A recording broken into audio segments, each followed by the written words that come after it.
This is WLOX, News Now at 6. Your news starts right now. Tonight, South Mississippi gearing up for what could be a major storm.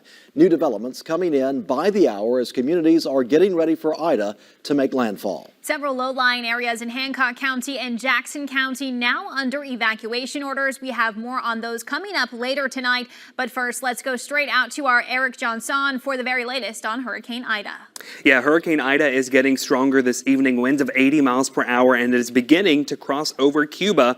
And if you're wondering, the terrain of Cuba is not as mountainous on the western side, so this really shouldn't do much to stop Ida from getting better organized. It may halt it just a little bit, but even as it's making its landfall again over Cuba, we're seeing another burst of thunderstorms around the center. Look at the latest forecast track, perhaps a Category 2 hurricane by later on tonight, crossing over into the warm waters of the Gulf, heading over towards perhaps southeastern Louisiana or South Mississippi, maybe a Category 4 hurricane.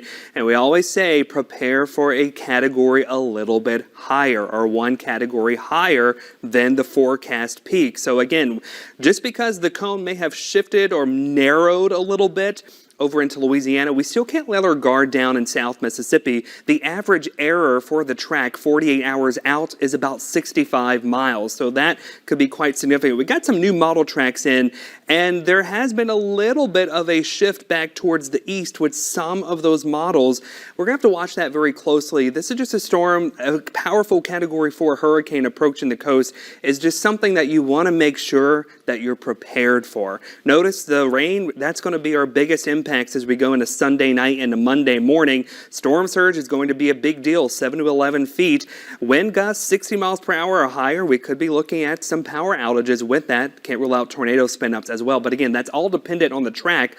Winds could be highest across Hancock and Pearl River County, maybe some wind gusts up to 60 to 70 miles per hour at times as we go into Sunday night and a Monday. But again, it's all dependent on the track. If it goes further west, well, then we kind of take these winds down. If it comes back a little bit to the east, we're going to bump those winds up a little bit. We'll have much more on the impacts from Ida in just a little bit. And ahead